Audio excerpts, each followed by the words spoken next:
March 24th, 1892. Dear Martha, after a long day's drive, we have arrived in Dothan, Alabama. It's too dark to see much of anything, so I'll tell you all about it tomorrow. We had school today. Miss Millman played a game with us where we had to know our multiplication tables and quickly give the answers. I was a little embarrassed because I'm not as good at arithmetic as I am at spelling, grammar, and writing. But Minnie was a whiz. She knew every answer. Miss Millman said, "Minerva, you knew every single multiplication answer correctly. Our entire class is going to walk back to my piano, and I will play a beautiful piece of music in your honor." We all thought that was a terrific prize, although I was just a teensy bit jealous that it was Minnie and not me. Travis Lark helped take the quilts and oilcloth off the piano, and the rest of us gathered just outside the back of the wagon. Minnie sat right near Miss Millman on a trunk. It was being stored in the wagon. Miss Millman said, "This is a very popular piano piece. It is called Narcissus, which is also the name of a beautiful flower. The composer is Mr. Ethelbert Nevin." I've never heard of a man being named Ethelbert before. Miss Millman said, "Children, Ethelbert Nevin wrote his first song for the piano at the age of 13. Not much older than some of you. This shows that you can do excellent work even as a child. Minerva, because you have done excellent work in the area of mathematics, I'm playing this song in your honor." Well, it was about the most beautiful melody I've ever heard. Miss Millman is talented at playing the piano. I am happy that she is Mama's piano teacher. Now all day I've been saying the name Ethelbert Nevin over and over in my mind. What a name. Don't you think it is curious? I'm going to work on my multiplication tables, so maybe one day Miss Millman will play a special song for me. Mama and Pap have been going over their list of things they will buy while we're in Dothan. We're all getting up early because Pap says there will be many chores to do over the next 2 days. When we work together, he says, many hands make light work. Miss Emily's staying here with her baby, Lucy, tomorrow, and she offered to keep Dylan for Mama so we could all go into Dothan together and make our purchases. Mama's face beamed. She usually has to take Dylan with her, and this will give Mama a chance to shop and make her purchases without worrying about a baby. She said, "May I do a kindness for you in exchange? I'm much obliged." But Miss Emily said, "Now I'm just being neighborly. Every woman enjoys shopping without toting a baby around on her hip." Mama told me secretly that she will buy a present for Miss Emily. I'm excited about helping Mama and Pat make their purchase. We will miss Dylan, but it'll be a nice shop, just 3 of us. Love, Teddy. March 25th, 1892. Dear Martha, I'm exhausted. Every bone in my body's weary. Today's been an incredible, exciting day with lots of adventures, but the best thing is that I got your letters. Early this morning, when it was still dark, Pap took out our family's money box. Some folks keep their money in Captain Walsh's wagon in a strong box, but not Pap. When he had our wagon built, he had them build in a secret compartment under the wagon. If you didn't know about it, you'd never guess it's there. He and Mama went over their list a million times. I took Dylan up to Miss Emily Carter's wagon while he was still asleep. She slipped him into the pallet with Lacey and said, "He'll be fine. Have a wonderful day." Miss Emily's so nice. Pap drove over our wagon into Dothan and parked it at the livery stables for the day. When we make each of our purchases, they're delivered to our wagon at the livery so we can haul them back to our campsite. Our first stop was the general store. The store was big, but it was crowded with folks. Both town folks from Dothan and folks from our wagon train. Best thing was that the post office was right there in the general store. I asked at the window if they had any mail for Theodosia Bodain, and the man said, "Yes, we do. Here are 5 letters from Salters Grove, Mississippi. Great buckets of butter beans." I was so happy I could have done backflips. I'm going to read 1 letter each day for the next 5 days. At the general store, we bought supplies for our trip. 100 pounds of flour, 50 pounds of salt, 100 pounds of coffee, 40 pounds of salted bacon, 25 pounds of dried beef, 25 pounds of brown sugar, 5 pounds of pepper, 50 pounds of dried peaches, 1 keg of axle grease, 10 candles, 5 pounds of pretzels, 1,000 toothpicks, 50 pounds of cornmeal, 80 pounds of sugar, 100 pounds of dried beans, 8 pounds of oatmeal, 5 pounds of raisins, 50-pound keg of pickles, 50 pounds of dried apples, linseed oil, fresh vegetables, lamp oil, 5 pounds of peppermint sticks, 2 gallons of vinegar. While we waited for our store goods to be delivered, we had other chores to tend to. Pap got a shave and haircut at the barber shop. Mama had a tooth pulled at the dentist's office. Cobbler put new soles on Pap's boots. Mama bought a book of piano music, 50 different kinds of flowers and vegetable seeds to plant in Florida, and some liniment for sore muscles.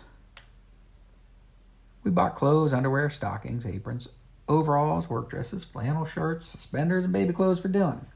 He's grown like a weed. We also bought Miss Emily a pound of lemon drops for keeping Dylan while we were gone. She told Mama he didn't need to get me anything. He was a good boy and kept Lucy entertained, but lemon drops are my favorite. Now I'm going to read your first letter. I've saved it for the last thing I do today. All I can say is, Ethelbert and Evan. Love, Teddy. March 26, 1892. Dear Martha, I loved your letters. I read it 3 times. I'm so happy to hear from you. I'm sorry about Bernice. Did you bury her in the same little graveyard where we buried your other kitty?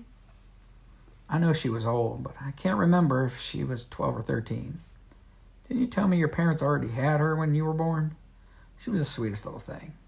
I remember when we would put Bernice in the baby carriage and bring her to our tea parties. Last night, we all slept outside. It was a bright, starry night with no rain. Couldn't sleep in the wagon because it was piled high with all the purchases we bought yesterday. Mom strung quilts on a line to make a curtain so we would have some privacy. I had my own pallet next to Mama, Pap, and Dylan. I lay on my back and stared up at the dark sky and the bright stars. It took my breath away. Pep said, Teddy, can you show me the Big Dipper? I pointed right to it. Then he said, what about the North Star? I had to search for that one. I know it's bright, but it's not the brightest object in the sky. It's easy to mistake for other stars. I pointed to the one I hope was the North Star. That's right, Pap said. It's the tail of the Little Dipper. Did you know you can navigate by the North Star? The North Star stays fixed in the sky. And when you're facing the North Star, east is to your right, south is to your back, west is to your left, and north is straight ahead. I tried to memorize Pap's words by saying them over in my mind. Mama said, do you remember how I taught you to find your direction by day? I said, the sun rises in the east, sets in the west. Mama said, that girl is a sponge, what I tell you. Today was another busy day full of chaos. Mom and I went to church in Dothan. We brought Miss Emily's baby with us to give Miss Emily a chance to make some purchases with her husband, Martin. That meant Mom and I both had a baby to hold during the service. There was a lot of wiggling going on, let me tell you. Pap couldn't go to church with us. He and Mr. Carter had to take everything out of our wagons so they could reload them with all of our new purchases. One man can't lift all those loads alone, so they helped each other. Pap arranged the boxes and barrels in the wagon and made a nice bed for Mama. Me and Dylan up on the top of the boxes. So we're no longer on the floor. It's 1,000 times better. He fit things in every nook and cranny, so things aren't out of the way, but easy to get to if we need them. He also made a baby seat for Dylan and bolted it to the driver's seat next to where Mama and I sit when we drive the wagon. Now Dylan can sit up front and not be in danger. When Mom and I got back from church, we were shook to see that Jester and Jingo were gone. In their place were 2 giant oxen. I said, Pap, I didn't get to say goodbye to Jester and Jingo. I felt terribly sad at the thought of it. Pap said, they'll have a good home, Teddy. The dentist that pulled Mama's tooth yesterday bought them to plow his field. He has another mule and 2 horses. They'll be in good company. Still, it made my heart hurt something awful. Don't know why. But all of a sudden, I started bawling. Mama said sometimes we just have to let go of things we love. Love, Teddy. March 27th, 1892. Dear Martha, we're finally underway. It took some doings to get us off, but soon Alabama will be behind us. Tomorrow we will be camping in Florida. If all goes well, everyone is talking about it. Florida. At first light, Pap hitched up our new team of oxen. Their names are Jeb and January, and they're bigger than big. They wear a wooden yoke around their necks to keep them together as they pull the wagon. Pap says they're gentle, but as strong as 10 giants. Now that we're loaded with supplies, I know that the weight would be too much for mules to pull. Pap is driving the wagon today. He wants to drive for a few days to make sure Jeb and January are settled in. Since Pap is driving, he'll let Dylan ride shotgun in his new little seat. He loves it. And he's safe because he can't fall out. That left me and Mama free to set up our laundry. Before we left this morning, she helped me gather water from the spring in all 6 of our big buckets. That was a lot of hauling. She and I divided our dirty clothes into piles: dresses, underclothes, diapers, Pap's shirts, and Pap's overalls. We put the dirty clothes in the buckets and pushed them down into the water. Mama added soap shavings and hung each of the buckets from pegs on the outside of the wagon. 3 down one side, 3 down the other. Then she said, "Teddy, run back to the spring and gather an apron full of smooth rocks, about the size of a hen's egg." When I came back, she said, "Now, put 5 or 6 rocks in each bucket, and all the rest in with your Pap's overalls." I said, "What on earth for?" Seemed like so much craziness to me. But Mama said, "See what happens when this wagon rocks back and forth and sloshes these buckets around all day? The sun will heat the water. The rocks will beat the clothes. And all we'll have to do is rinse." Mama is a genius. I read your second letter today. Yes, I would love for you to come visit me on our new land. Pep says he heard that the tracks will soon be finished for several trains to run down into Florida to some of the cities. We will be down below Lake Okeechobee, but maybe there will be a way to come fetch you. We had school again today. Of course, all we could talk about was Florida. What kinds of animals we'll see? Will the birds look different from birds in Mississippi and Alabama? Where's the ocean? How will we get fresh water? Do you think we might get eaten by alligators? Miss Melman said, the best way to get to know a new place is to study your surroundings and record your observations. She brought out a parcel wrapped in brown paper and string. I had seen her carrying it in Dothan. "I have a gift for each of you." Our eyes widened and we looked at each other. She untied a string and opened the wrapping. There was a stack of art sketchbooks and boxes of colored pencils. Great buckets of butter beans. I'd heard about colored pencils, but I'd never seen any. Miss Melman smiled. "Open your eyes. Look around you. Make discoveries. Study the sky and the trees. Scrutinize the land. Search out things that are new and intriguing. Record what you see, and the next time we meet, we'll share your drawings and discuss them." We held our new sketchbooks. The covers are deep red. Miss Melman had written our names in script. The paper is creamy white, much nicer than notebook paper, but the colored pencils are the best of all, the kind used by artists. Each box holds 8 colors: red, yellow, blue, green, purple, orange, brown, and black. They're just too wonderful. Miss Melman had a huge smile. "Welcome to Florida," she said. "Wonder of wonders." And Ethelbert Nevin. Love, Teddy. March 28th, 1892. Dear Martha, we are in Florida. When we stopped to set up camp, Captain Walsh called everyone together for a meeting. He said, "You are now standing on Florida soil." He had to wait for us to stop cheering. The caravan will stay together as planned all the way to St. Augustine, Florida. Some folks will leave us there, and the rest of us will continue on down to Lake Okeechobee. I expect we'll arrive sometime this summer. All of the Carters came over for supper last night, and Miss Melman joined us. She and Mama fixed chicken and dumplings. Mama took pity on her and said, "Cassie, you don't have to kill the chickens this time, but watch what I do so you'll know how to do it next time." Mama gave her an old apron to wear to cover up her pretty white skirt while she boiled the chicken and dropped in the dumplings. The chicken and dumplings were delicious, by the way. While we were all eating around the fire, Miss Emily said, "Cassie, I have some lovely printed calico." would you like me to make you a work dress or two so you won't ruin your pretty things? Miss Melman looked from Miss Emily to her mother, Miss Carter, and then to Mama, all the while noticing their skirts or dresses. They were all worn and faded. She said, "How foolish I am.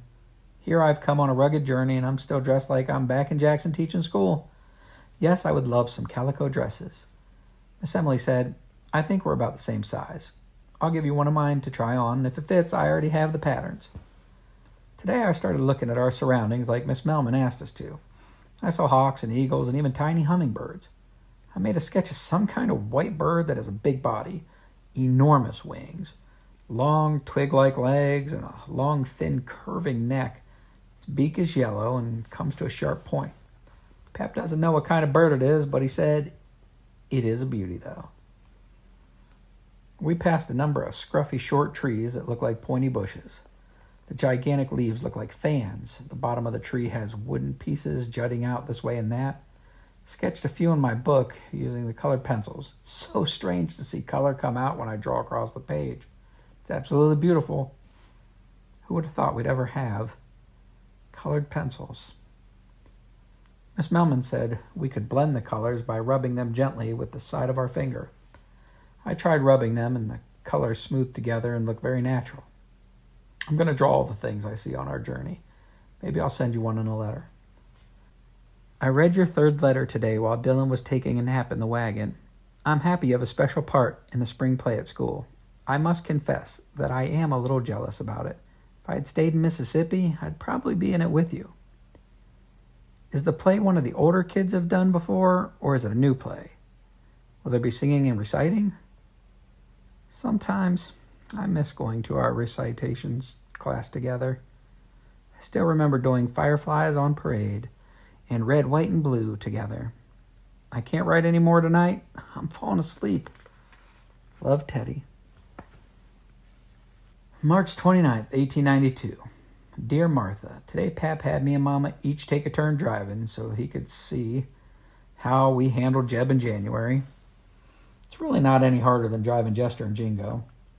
When I want the team to start, I say get, or get up, there you Jeb, or get up there you January. When I want them to stop, I pull the reins and say whoa. If we need to go left, I say haw. And if we need to go right, I say gee. We had school again today. I was hoping we'd share our drawings, but some of the kids weren't ready yet.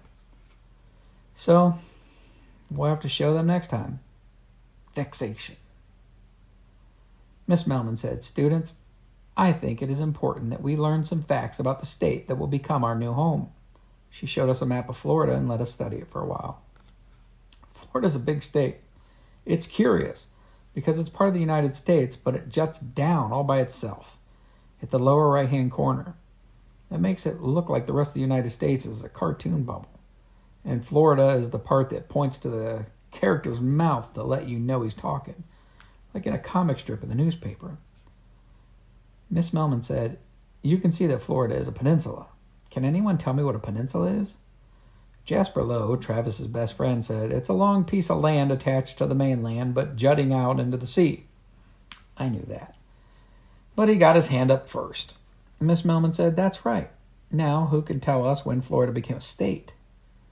Minnie said, "I know. March 3rd, 1845. I didn't know that one. Miss Melman said, "Who can tell us how many years Florida has been a state?" Travis was the first to raise his hand. 47 years. I was beginning to feel self-conscious because I hadn't answered a single question yet. Miss Melman said, and who knows the name of the oldest settlement in the United States of America?" I wasn't going to let anyone outdo me. I blurted out St. Augustine before any other kid could steal the answer. Miss Melman didn't scold me for not raising my hand, but she gave me a look. "So, you all do know something about your new home state," she said. "Good. Here's one more interesting tidbit to add to your knowledge. Florida is the only state that has 2 rivers with exactly the same name. Does anyone know the name of these rivers?" No one answered, not even Minnie. Miss Melman said, "There is Withlacoochee River in north-central Florida and Withlacoochee River in central Florida." I'm learning about this strange wilderness we are traveling through. We've heard that some parts of Florida have big cities, but most of the state is still undeveloped. I know one thing. It sure is big. We've passed a number of swampy areas. Pap says alligators live in some of those swamps, and sometimes they come out on the bank to sleep in the sun. I believe him, but I haven't seen one yet. I've got my sketchbook ready, though. I want to be the first kid to draw an alligator. Love, Teddy. March 30th, 1892. Dear Martha, we had a real scare today. Miss Emily Carter was gathering firewood and got bit by a coral snake. At least we thought it was a coral snake. It bit her on the hand when she reached into a pile of wood and dead leaves. She ran back to the wagon screaming, Martin, I've been bit by a coral snake. Folks came running. Emily's mother, Mrs. Carter, immediately called out, Fetch my tincture, purple cornflower, and be quick about it. When she examined the puncture wounds on Emily's hand, she asked, Are you sure it was a coral snake? Emily said, It was a small snake, black and red and yellow. Right over there, in that pile of wood and leaves. While Miss Carter was applying the tincture of purple coneflower, Mr. Carter grabbed a shovel and started digging through the pile of leaves. He found the snake and scooped it up on the blade of the shovel. Is this the snake, Emily? Emily cried, Yes. I felt sorry for her, hearing her sobs. Mrs. Carter took a good look. You've been bit all right, but not by a coral snake. Look carefully. This here is a scarlet king snake, see? The red and black stripes are right next to each other. Martin's voice was shaky. What are you talking about? Emily said, Mama, am I going to die? Miss Carter said, Not today, daughter. Martin asked, She'll be all right? By now, there was a whole group of us standing around watching. Mr. Carter said, All's well, folks. Emily got bit by a snake, but it was a scarlet king snake. Painful, that's all. Wasn't a coral snake. Coral snake's colored rings are red, yellow, and black. Scarlet king snake rings are red, black, and yellow. There's a little poem every man, woman, and child should learn when it comes to coral snakes. Red on yellow, kill a fellow. Red on black, won't harm Jack. Mrs. Carter poured more of the tincture of purple coneflower into the wound, and this will help you with the infection. You'll be fine in a day or so. We kids asked Mr. Carter to show us the scarlet king snake up close. He held out the shovel. It was true. The red stripes were next to the black stripes. I was itching to get to my sketchbook. I tried to memorize the scarlet king snake looked like so I could draw it later. Red, black, yellow. Black, small head, body about 3 feet long. Travis Lark asked, Are you going to kill it? Mr. Carter said, Nah. He won't be hurt nothing. He mostly eats skinks. Travis said, What is a skink? Mr. Carter said, Son, that's a lesson for another day. So you can see, Martha, if we have many other days like today, our trip through Florida won't be boring. Great buckets of butter beans, a snake bite. Love, Teddy. March 31st, 1892. I'm getting better with my slingshot. I've been practicing with Travis and Minnie every chance I get. If we have time in the morning before rollout, Travis sets up targets for us to shoot at. We see who can knock over the can or who can hit the troll. Travis filled a burlap sack with some of the gray moss that grows on the trees here, and he painted a troll's head on it. He props it up and hangs it from a tree branch. We take turns shooting, and before we shoot, we call ear or chin or nose. Then we see who hits the target they said they were aiming for. Pap was greasing our axles and axle grease, and I guess he was kind of watching us because later he said, Teddy girl, you're getting pretty good with that slingshot. I said, I want to help you put food on the table, Pap. Pap said, You do? He looked surprised. I said, Yes, sir. Pap said, Teddy, are you prepared to shoot an animal? Watch him die? I hadn't really thought about that part much. I said, Maybe. Pap nodded. Well, we have to put meat on the table, that's for sure. And I would welcome your company. But we don't hunt for the fun of it. We hunt because we need to eat. That means something has to die. I said, I know. But I didn't know. I love animals. I didn't know if I could kill one. I know we cook the squirrels and rabbits and deer Pap shoots, but Now that I had shot my mouth off about putting food on the table, I didn't know if I wanted to. That got me to thinking. I hope none of the boys shoot at animals just to wound or kill them for the fun of it. I hope they don't shoot at songbirds. If they shoot a cardinal, it'll break Mama's heart. When she hears one sing, she closes her eyes and smiles. Then she says, I hear a redbird. Teddy, it's a cardinal. See how red he is? Look for his mate. She won't be far behind. Pap said, why don't you let me do the hunting for now and you stick to the live animals? That's one of the things I love about Pap. He's always thinking of things like that. I'm glad he's my Pap because he's easy to talk to and he teaches me things about animals and about hunting. That reminded me. I said, what about a dog? Pap said, what about a dog? I said, I want one. Pap said, I know. I said, do you think one will find me? Pap said, I bet there's one looking for a 10-year-old girl right this very minute. The thought of a dog filled me with happiness, jumping jubilation. I hope Pap's right. Love, Teddy. April 1st, 1892. Dear Martha, today we had a school again, and we finally shared our sketchbooks. It was so much fun looking at everyone's drawings. Kids had drawn all sorts of things. Captain Walsh with his big hat, palm trees, new flowers we hadn't seen before, and every kind of animal you can imagine. Everyone liked my picture of the Scarlet King Snake. Jasper Lowe said, you sure are a good artist. That snake gives me the willies. We had a laugh. That led to a discussion about snakes. Of course, we were all thinking of the snake that bit Miss Emily Carter 2 days before. Thought of it still gives me the creeps. Miss Melman said, I have some rattlesnake fangs. Would you like to see them? Of course we all did. So she showed us an envelope that looked like it had something bumpy inside. She asked, who would like to be the one to open the envelope and show us what's inside? We all raised our hands and said, me, but Jasper pushed right up to the front of us all. Miss Melman said, all right, Jasper, you may be the one. She handed him the envelope. But be very careful. Rattlesnake fangs can be dangerous. We crowded in real close so we could see. Jasper lifted the flap, opened the envelope, which was not glued shut. The envelope let out a loud zzz. Jasper screamed at the top of his lungs and threw the envelope up in the air. We all screamed and jumped back.